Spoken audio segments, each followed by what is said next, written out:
반갑습니다.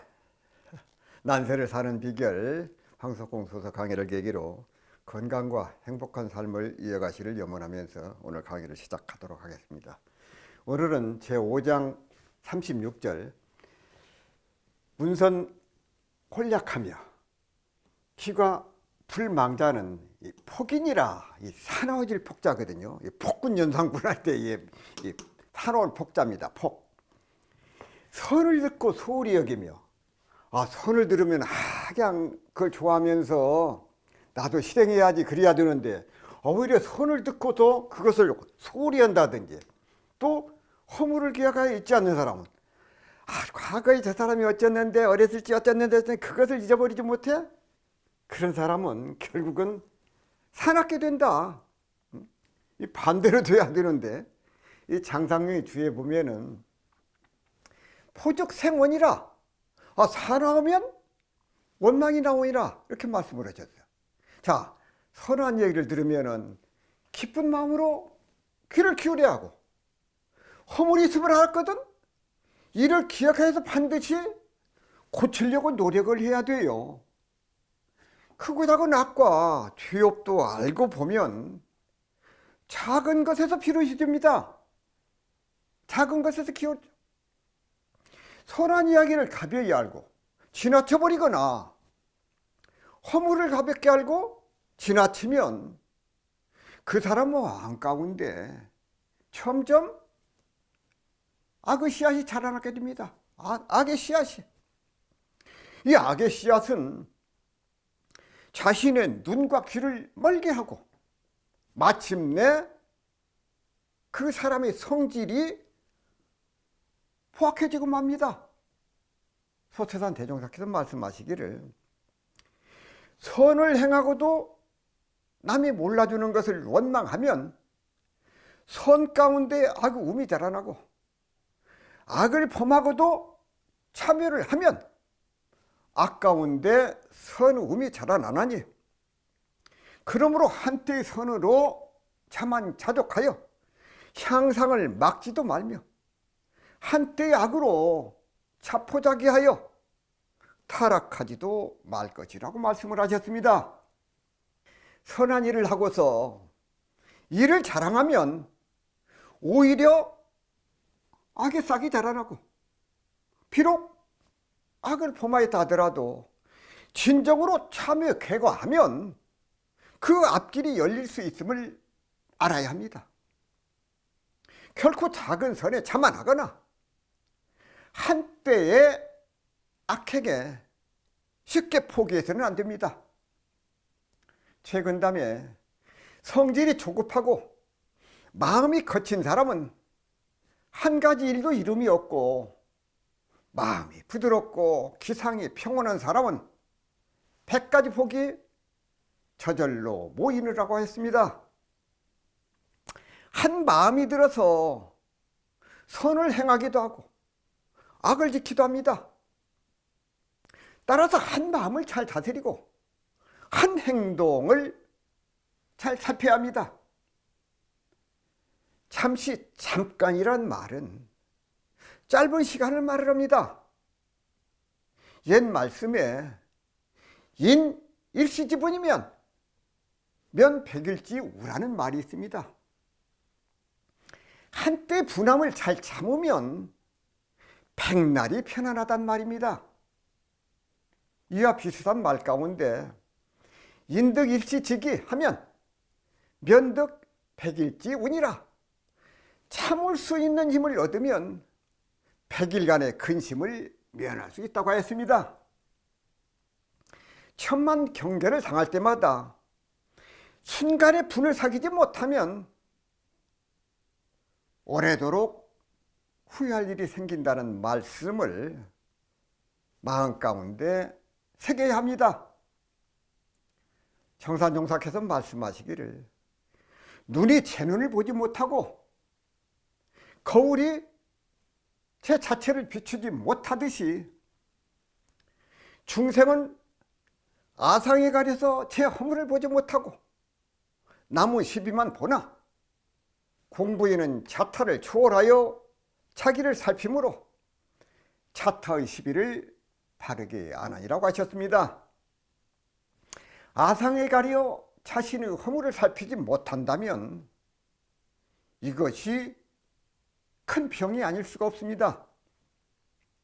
공자께서 과즉 물탄견이라, 허물이 있으면 고치기를 꺼려하지 말라고 하셨습니다. 차타의 국한을 벗어나서 자신의 허물을 살필 수 있는 지혜와 잘못을 고칠 수 있는 용기가 필요합니다. 학인이 묻기를 사람의 일 가운데 무슨 일이 제일 급선무가 되나이까? 정산종산 말씀하시기를 각자의 허물을 찾아 고치는 일이라고 하셨습니다. 소서에 문선 홀약하며 귀가 불망자는 폭인이라, 선을 듣고 소홀히 여기며 허물을 기억하여 잊지 않는 사람은 사나워지나요고 하셨습니다. 공자께서 과히 물탄개라, 허물이 있거든 고치기를 꺼려하지 말라고 하셨습니다. 자신의 허물을 찾아서 고치는 일이 급선무가 되어야 합니다. 세상 사람들은 어떠한가? 자신의 허물을 알지도 못하고 알아도 고칠 줄을 모릅니다. 이것이 병이고 세상을 어지럽게 하는 원인이 됩니다. 한 번 더 살펴보도록 하겠습니다. 문선 홀약하며 키가 불망자 폭인이라, 이 사나워진다 그 말이거든. 사나워져. 사나워져. 아, 선을 듣고 소홀히 여겨.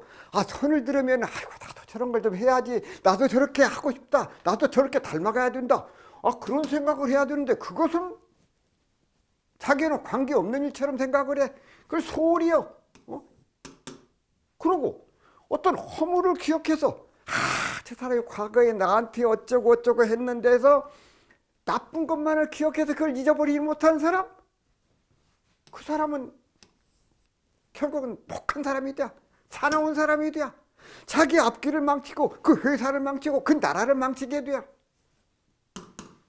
그래서 참 선한 일을 들을 때는 그것을 배워서 행하고자 하고, 어떤 다른 사람이 악한 일을 보거든 나는 저렇게 해서는 안 되겠다고 해서 고치려고 노력을 해야 돼요. 그런 마음가짐이 필요하다 그 말씀이에요.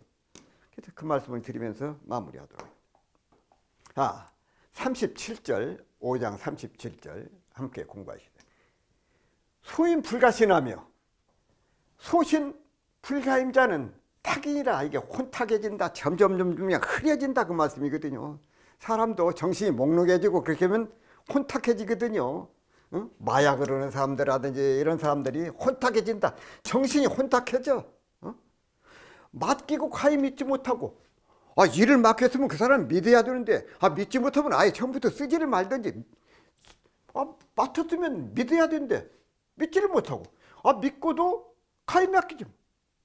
그 사람은 점점 혼탁해져. 무엇이 옳은 것인가, 저 사람이 옳은 것인가, 내가 잘못됐는가, 저 사람이 잘못됐는가. 세상이 혼탁해. 장상의 주에 보면은 이 탁이라고 해서는 혼란이라. 이 탁하다고 하는 무엇이냐, 이 흐리다는 것이다. 흐리다는 것. 아, 물이 흐리다고 그러잖아요. 흙탕물. 의자 불용이요, 용자 부르라. 믿지 못하거든 쓰지 말고, 또 썼으면 의심하지 말라고 했습니다. 공자의 제자 가운데 이 복자천이라는 사람이 있었습니다. 어느 날 노나라의 임금 애공이 단보의 현관으로 그를 파견하게 되었는데, 재능이 뛰어난 그는 단보에 가서 한번 자신의 정치 여십을 마음껏 펼쳐보고 싶었습니다.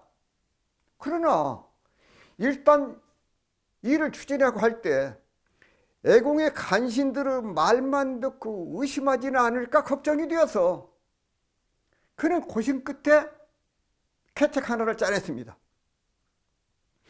임지로 떠나갈 때 애공의 측근 두 사람을 따라가게 해달라는 것이었습니다. 그는 자신의 측근을 요구하니 아무 의심 없이 이를 승낙하였습니다. 담보에 도착한 뒤 복자천은 애공의 두 측근에게 문서를 베끼는 일을 맡기고는 자신의 부하를 시켜서 그들이 글을 쓸 때마다 팔을 잡아당기라고 시켰습니다. 그들은 글을 쓸 수가 없었고 그때마다 복자천은 그들의 글을 잘못 쓴다고 꾸짖었습니다. 더 이상 일을 할 수 없게 되자 그들은 급기 애공에게 돌아가서 자초지종을 낱낱이 일러 바쳤습니다. 이상하다고 생각한 애공은 공자를 불러서 도대체 무슨 일이냐고 물었습니다. 제자를 가장 잘 알 수 있는 사람은 그의 스승이라고 생각했던 것인데 애공 말에 공자가 빙그레 웃더니 한마디 하셨습니다.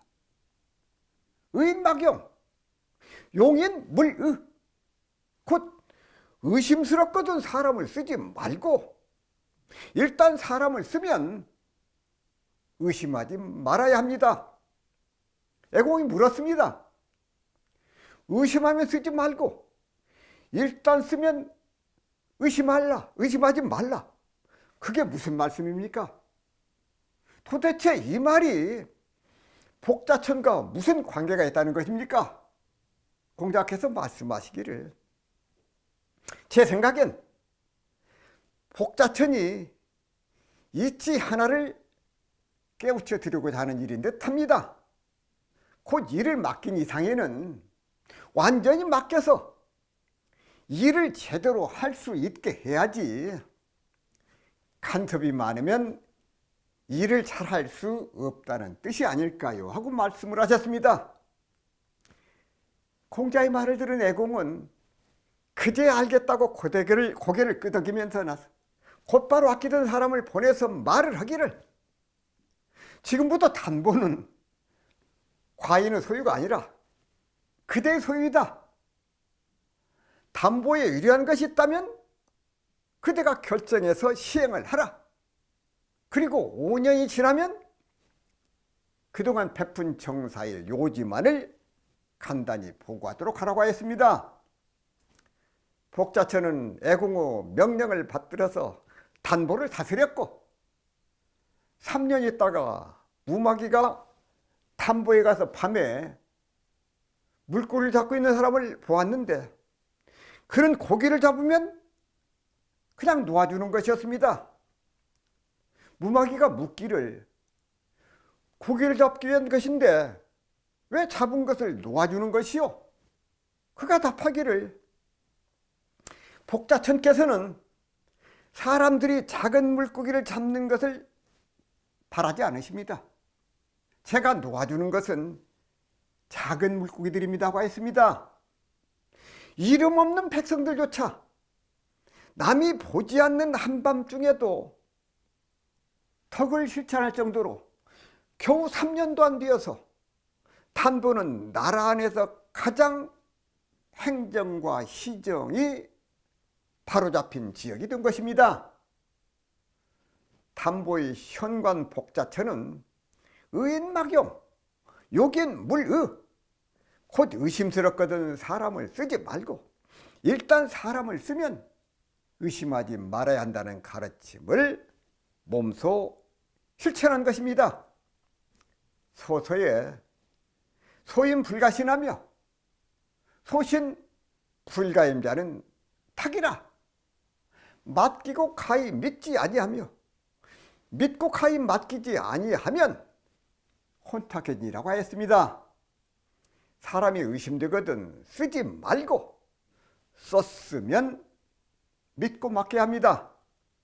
성경 말씀에 또 어려서부터 성경을 알았나니 성경은 너로 하여금 그리스도 예수 안에 있는 믿음으로 말미암아 구원에 이르는 지혜가 있게 하느니라고 하였습니다. 사람을 썼으면 믿고 맡게 합니다. 믿고 맡기지 않으면 혼탁하게 됨을 알아야 합니다. 한 번 더 말씀드리겠습니다. 소인불가신하며 소신불가임자는 딱이라 점점 혼탁해진다. 맡기고 가히 믿지 아니하며 믿고 가히 맡기지 아니하면 그 나라나 그 사회나 그 직장 점점 혼탁해진다. 그래서 믿지 못하면 쓰지를 말든지 썼으면은 믿고 일을 맡겨야 된다 하는 말씀을 드리면서 마무리하겠습니다. 자, 제 5장 38절 함께 공부하시겠습니다. 목인 이적자는 집하고 이 모일집자입니다. 점점 모여야 된다. 뭐 책을 편집을 한다. 모일집자예요. 승인 이영자 산인이라 이것은 여기는 모아지는 것이고 여기는 흩어지는 거예요. 그래서 어떤 경우에 모아지고 어떤 경우 흩어지는가? 사람을 덕으로 기르면 모이고 사람을 형벌로 얽어 놓으면 그건 흩어진다고 말. 그래서 이 덕으로서 사람을 이렇게 기르면은 덕을 갖추면은 사람이 모여들어. 그러나 형벌로 다스리면 무서워서 달아난다 그 말이에요. 흩어져. 사람이 모이들 안 해. 장상형의 주위에 보게 되면 형벌은 도덕의 뜻에 근원하였으므로 용서가 그 가운데 있으니 이러므로 선왕이 형벌로서 덕을 보완하고 오로지 형벌만을 쓰지 않음이라. 그러므로 말하기를 덕으로서 기르면 모이고 형벌로서 묶으면 흩어진다고 하네요. 공자께서는 덕으로 나라를 다스리고 예로 교육하는 덕치예교를 주장하였습니다. 덕치예교, 이것은 백성을 다스릴 때 법과 형벌을 앞세우기보다는 덕과 예를 중시해야 된다는 그런 가르침을 담고 있습니다. 중국 역사에서 가장 명군으로 알려진 윤임금은 덕으로 나라를 다스렸어 백성들로부터 존경을 받았습니다. 윤임금은 엄격한 법과 형벌보다는 덕과 예로 백성들을 인도해서 나라를 평안하게 만들었습니다. 이는 공자의 사상이 실제 정치에 적용된 사례로 볼 수가 있습니다. 주자의 논어 집주에는 이 구절에 대해서 다음과 같이 밝히고 있습니다. 주자는 공자의 주장과 같이 덕과 예의 중요성을 강조하고 있습니다. 그러나 단순히 법과 형벌로 백성을 다스리는 것은 그들의 마음을 변화시키지 못한다고 설명을 하고 있습니다. 덕으로 다스리고 예로 교육함으로써 백성들이 스스로의 부끄러움을 알고 올바른 길로 나아가게 된다고 해석하고 있습니다. 이는 공자의 덕치예교의 사상과 일치하며 이를 통해서 공자의 가르침이 단순한 통치 기술이 아닌 도덕적 교육의 중요성을 강조한 것임을 밝히고 있습니다. 공자께서는 어버이가 따뜻한 사랑으로 자식을 돌보듯 군주는 어지린자 인으로 백성을 아끼고 돌보는 것이 가장 중요하다고 보았습니다. 따라서 형벌이한 통치가 아니라 민의를 존중하는 백성들의 뜻을 존중하는 덕치를 강조하신 것입니다. 공자가 중시한 덕치예교 이념에는 민본주의 정신에 그것이 내재한 도덕성이 그 가운데 잘 나타나 있습니다. 맹자께서는 군주의 덕으로 인을 베푸는 왕도 정치를 제시해서 군주의 도덕성을 강조하였습니다. 군주가 백성의 신뢰를 바탕으로 민생을 돌보는 역할을 제대로 수행하지 못하면 군주를 바꾸어서라도 민의를 바탕으로 하는 새로운 국가를 건설해야 천명을 따르는 것이라고 본 것입니다. 이처럼 민의를 정치에 반영하지 않는 부도덕한 통치자에 의해서 백성의 참정 및 저항 가능성을 용인한 까닭은 정치의 본질이 백성을 근본으로 생각하는 민본주의에 있다고 여겼기 때문입니다. 소서에 목인이 덕자는 집하고 승인이 형자는 산이라. 사람을 덕으로서 기르면 모이고 사람을 형벌로서 얽어놓으면 흩어지니라고 했습니다. 제나라 경공이 공자에게 정사에 대해서 물었습니다. 공자께서 답하시기를 임금은 임금다워야 하고 신하는 신하다워야 하고 아비는 아비다워야 하고 자식은 자식다워야 한다고 했습니다. 공자의 덕치 예교의 현대적 의미는 각자의 직분을 다하는 데 있음을 알아야 합니다. 각자의 역할, 각자의 직분. 군인은 나라를 지키는데, 학생은 배우는데, 유정자는 정치를 잘하는데, 가장은 그 가정을 잘 다스리는 데 있음을 알아야 합니다. 따라서 형벌보다도 덕치가 앞서야 함을 강조하고 있습니다. 한 번 더 말씀드리겠습니다. 목인이 덕자는 집하고 모이고 승인이 영자는 산이라. 덕으로서 사람을 길러? 그러면은 사람이 모여들어. 그런데 반대로 사람을 형벌로서 다스리면, 얽어놓으면 점점 흩어지게 된다. 그래서 이 참 어떻게 하면 모여들고 어떻게 하면 사람이 흩어지는가. 덕으로서 해야 된다. 형벌로서 다스리면 흩어지게 된다. 이 말씀을 드리면서 마무리하겠습니다. 자, 39절 함께 공부하시겠습니다. 소공불상적 태공불립이라. 서지 못한다 그 말이거든. 작은 공이라 하여 상을 주지 않으면, 작은 공이라 해서 상을 주지 아니한즉 큰 공을 세워지지 않으라. 대공불립이요. 저거 작은 것이라고 무시해버리면 큰 공을 세우려고 하지 않는다 그 말씀이거든요. 이 고사성어 가운데 논공 행상이란 말씀이 있습니다. 공로를 논하여서 상을 행한다는 말인데, 공로를 조사해서 공의 크고 작음에 따라서 서열을 매겨서 상을 내린다, 그 말이 논공 행상입니다. 기원전 241년 손건은 전종을 대장으로 삼아서 위나라의 회남으로 출병을 해서 위나라 장수 왕릉과 작피해서 결전을 벌였습니다. 오나라 군사는 크게 패해서 신앙 등 10여 명의 장수를 잃었습니다.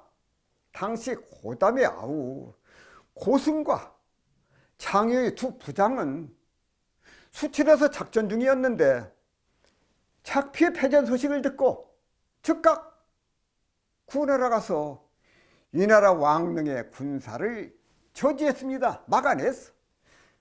전종 아들 전서와 조카인 전서도 오나라 군사의 부장으로 종군하고 있었는데 위나라 군사의 추격이 저지를 당하였다는 것을 알고는 반격으로 전환을 하였습니다. 위나라 군사는 반격에 견디지 못하고 패해서 도망을 갔어. 전투가 끝난 후 오나라 수도 건업에서 논공행상 공적을 조사해서 상을 주었는데 가교차라 각각 차이를 두었어. 위나라 군사를 저지한 공을 갑, 반격한 공을 을로 하였으므로 고승과 장유에게는 정장군의 칭호를, 두 전세계는 편장의 칭호를 내렸습니다. 이 일로 전종 전기 부자의 고담 형제에 대한 원망은 더욱 가중하게 되었습니다. 그들은 손패를 통해서 손권에게 억울함을 호소하였습니다. 고순과 장윤은 전군 진순과 친하이기 때문에 전공을 그릇 보고하여 주군을 기만한 것입니다. 손권은 이 말을 믿고 조사해보지도 않고 장윤은 체포하고 고승의 처분은 보류시킨 채 고담에 대해서는 사죄를 받고 용서하기로 했습니다. 손권은 다음날 고담에게 말을 했습니다. 개씨 고승의 건은 어떻게 할 셈이요? 고담은 사죄는커녕 도리어 그릇된 상실을 믿는 손권을 나무랐습니다. 손권은 노에서 고담, 고승 형제를 지방으로 좌천을 시켜버렸습니다. 고담은 비분의 정신을, 기분의 정을 신원 20편으로 엮었었는데 2년 뒤에 그 땅에서 죽고 말았습니다. 따라서 논공행상이 공정하지 못하면 군신 간의 신뢰가 떨어지고 신료 간의 암투를 싹트게 해서 나중에 가서는 큰 분란을 초래하게 됩니다.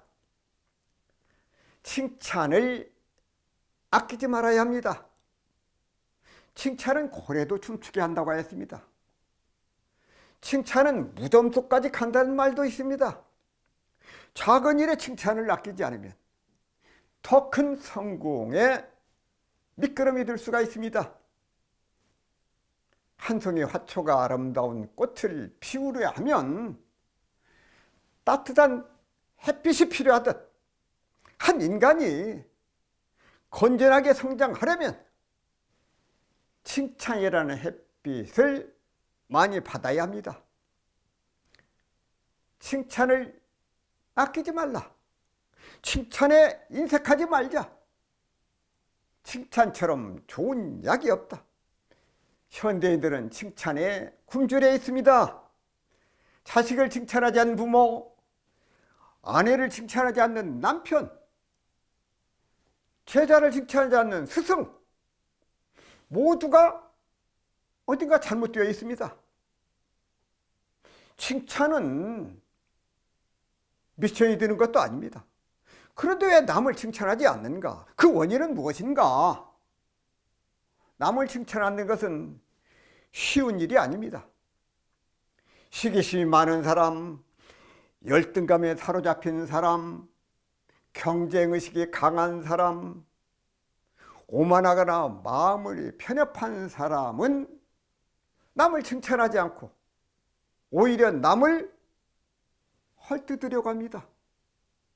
남을 칭찬하려면 마음이 크고 너그럽고 따뜻해야 합니다. 소서에 소공불상즉 대공불립이라, 작은 공이라 하여 상을 주지 않으면 큰 공이 세워지지 않음이라고 했습니다. 공자께서 군자 성인짐이 불성인 지악, 훌륭한 사람은 남의 장점을 키워주고 성공시키려고 노력을 한다. 군자는 남의 결점을 들추어내어서 헐뜯어야 하지 않는다고 하셨습니다. 법정 스님께서 1일 1찬, 하루에 한 번은 남을 칭찬해보자. 인간은 누구나 몇 가지의 장점이 있다고 하셨습니다. 따라서 작은 일에도 칭찬을 아끼지 말아야 합니다. 칭찬에 인색해서는 안 되겠습니다. 한 번 더 말씀드리겠습니다. 소공불상즉 태공불립이요. 작은 공이라고 해서 상을 주지 않으면 큰 공이 세우지 않는다. 작은 것을 너무 무시하면, 작은 성공을 무시해버리면 큰 공을 이루려고 노력을 하지 않는다. 어떤 회사도 마찬가지고 나라도 마찬가지고 가정에도 마찬가지고 그런다 그 말씀이에요. 그래서 남을 칭찬하고 작은 성공이라도 그것을 칭찬해주고 격려해줘야, 그래야 큰 공을 이루게 된다 하는 말씀을 드리면서 마무리하겠습니다. 제 40절 함께 공부하시겠습니다. 소원불사적 태원 필생이라. 작은 원한을 놓아주지 않으면 큰 원한이 반드시 생긴다.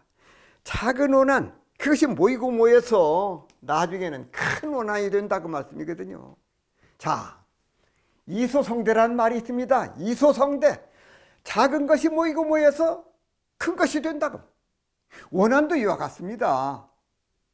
작은 원한이라고 해서 이것을 가볍게 알고 지나쳐버리면 그것이 모여서 도리어 큰 원한이 될 수 있습니다. 오나라 싸우다가 나라를 잃어버리고 피난을 갔던 초나라의 소왕은 이웃나라인 진나라의 도움으로 다시 궁궐로 돌아왔습니다. 그러나 오나라 군사들의 노략질과 행패로 궁궐은 쑥대밭이 되었고, 능욕을 당한 아내다른 모습은 비참하기가 이를 데가 없었습니다. 이것을 본 소왕은 억장이 무너지려다 그런 슬픔과 분함을 겨우겨우 참고 있었습니다. 우선 백성들을 위로해주고 상벌을 밝힌 다음 농공행상을 하려고 할 때 소왕은 신하들의 과거 잘못을 묻지 않고 관대하게 처리하려고 노력을 했습니다. 소왕이 피난길에 갈 때 배가 없어서 강을 건너지 못하는 임금을 거들떠보지 않고 자기 식구만을 태워서 먼저 건너가 버렸던 대부 남윤미를 용서해주고 오히려 그에게 대부 배수를 다시 주었습니다. 또 추이라는 신하에게도 벼슬을 주려고 하자 그 형 투신이 와서 말하기를, 저희 동생 투이는 주상께서 피난을 가시다가 그 집에서 하룻밤을 묵었을 때 옛날의 일을 구실삼아 아버지 원수를 갚겠다고 주상을 해치려고 하던 불충한 자입니다. 그러니 저희 아들 투이만을 제외시켜 주시옵소서 하고 극구 반대를 하였으나 임금은 웃으면서 말을 했습니다. 큰 덕은 작은 원한을 없애는 법이요, 투이는 아버지 원수를 갚으려고 한 것뿐이니 오히려 효자라고 할 수 있지 않겠소. 또 그러한 효자가 어찌 충신이 되지 않겠소. 이렇게 투이를 대부로 삼자. 이 소식을 들은 백성들과 신하들은 이러한 임금의 재치와 유머, 그리고 임금의 너그러움에 경의를 표하지 않을 수가 없었고, 또한 초나라는 임금은 너그러움에 금방 안정을 되찾았습니다. 보왕삼배론에 피역 불구신명, 억울함을 당해서 밝히려고 하지 말라. 억신명 즉 원한 자생, 억울함을 밝히면 원망한 마음을 돕게 되나니 시고성인 설화, 이굴 어귀 행문. 그래서 성인이 말씀하시되 억울함을 당하는 것으로 수행하는 문을 삼으라고 하셨나니라고 하였습니다. 분하고 억울한 마음을 돌려서 공부하는 계기를 삼으라는 말씀입니다. 소서에 소원불사적 태원필생이라, 작은 원한을 놓아주지 아니하면 큰 원한이 반드시 생기느니라고 했습니다. 작은 원한이라고 하여 이를 가볍게 알고 지나쳐서는 안 됩니다. 작은 원한이 커져서 큰 원한이 될 수 있기 때문입니다. 성경 말씀에 너희는 이방 나그네를 압제하지 말며 그들을 학대하지 말라. 너는 과부나 고아를 해롭게 하지 말라.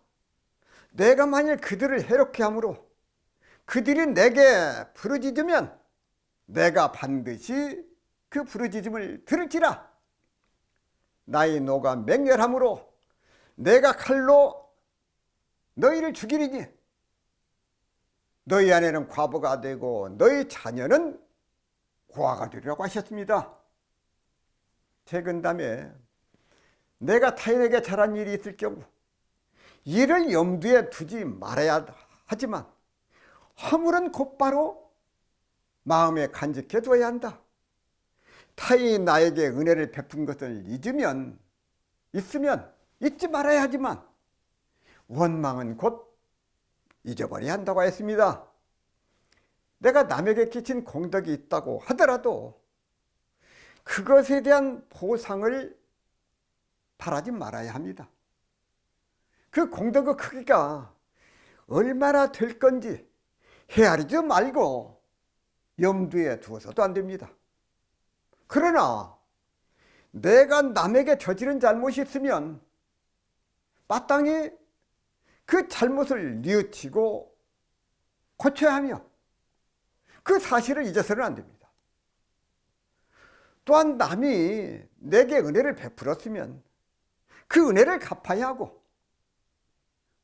은혜를 입은 사실을 잊어버리지 말아야 합니다. 그러나 남이 나로 하여금 원한을 품게 할 경우 곧 잃어버리도록 노력을 하고 그 원한을 갚지 말아야 합니다. 군자는 원한으로서 원한을 갚지 아니하고 덕으로서 원한을 갚는다고 하셨습니다. 한 번 더 말씀드리겠습니다. 소원불사즉 작은 원한을 이 놓을 사자거든. 그것을 마음가운데 그냥 새겨두고 있어. 그걸 놓아주지 아니요. 그러면 그것이 점점 커져서 반드시 큰 원한이 생기게 된다. 작은 원한을 풀어라. 자, 5장 제41절 함께 공부하시겠습니다. 상불복인하며 벌불 감심자는 판이라. 이게 좀 배반한다 그 말이거든요. 배반하게 된다. 자, 어떤 사람이 배반을 하냐. 상을 주어도 그 사람이 감복하지 않고 벌을 주어도 마음에 달갑지 않게 여기는 사람은 그런 사람은 배반을 하게 된다. 이 장상령의 주의해 보게 되면 인심이 사람 마음이 불복적 판이 아니라 사람 마음 가운데 감복하지 않으면 배반하게 된다. 이렇게 말씀을 하셨어. 이 고사성 가운데 만남정토라는 말이 있습니다. 만남은 남쪽의 오랑캐라는 뜻으로 중국에서는 자기 나라의 남쪽 지방에 사는 민족을 얕잡아 부르던 그런 말이요. 이 정토는 무력을 써서 적이나 죄가 있는 무리를 쳐버리는 것, 그것을 남정복이라, 정토라고 그래. 이 삼국지 뒷부분에 제갈량의 남만 정토에 관한 이야기가 전해지고 있습니다. 제갈량은 당시 북쪽 위나라 조비를 정벌하려고 계획을 짜고 있었습니다. 그런데 남만 가운데 맹에게 반란을 일으켰어. 이들이 북벌을 하기 전에 남만을 평정하지 않으면 언제 터들어올지 모르는 상황이 되었어. 그때 마속이 제갈량의 고미를 알고서 진언을 했습니다. 제게 어리석은 소견이 있으니 승상께서 헤아려 주시길 바랍니다. 남쪽에 발나는 거리가 멀고 산세가 험준함을 믿고 복종하지 않는 지가 이미 오래되었습니다. 우리가 격파를 한다고 해도 그들은 또다시 배반할 것이 분명합니다. 그러나 우리는 남만에 매달려 기다릴 수만은 없습니다. 우리는 북벌을 해서 조비를 치는 것이 목적인데, 북벌할 때 만병이 우리 북벌을 알면 그냥 두지 않을 것입니다. 대저 용병을 하는 데는 마음을 공략하는 것이 상책이며 성을 공략하는 것은 하책입니다. 심전은 쌍수요, 심리전이거든. 심전, 병전은 하수이니 바라건대 승상께서는 그들을 마음으로 복종시켜야 할 것입니다. 공명은 이 말을 듣고 감탄을 했습니다. 자기가 생각했던 것과도 너무도 일치했기 때문입니다. 참으로 마석은 나의 패부를 꿰뚫어 보는구나. 공명은 곧바로 마석을 참군으로 삼고 대군을 통솔하여 진격해 나아갔습니다.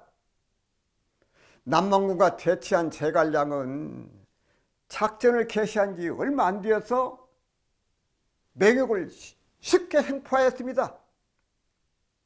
맹욕은 억울하다면서 다시 싸워서 패한다면 항복하겠다고 말을 했습니다.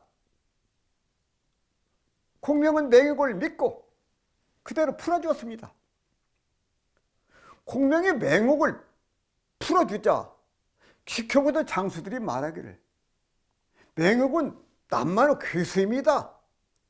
다행히 사로잡아 남방이 평정될 것으로 알았는데 승상께서는 무슨 생각으로 놓아주십니까? 공명이 빙그레 웃으면서 장수들을 보고 말을 했습니다. 내가 맹욕을 잡는 것은 내 주머니 속에 물건을 꺼내는 것처럼 쉬운 일이다. 맹욕이 진심으로 항복한다면 남만은 저절로 평정될 것이다. 얼마 되지 않아서 맹욕은 다시 횡포되었습니다.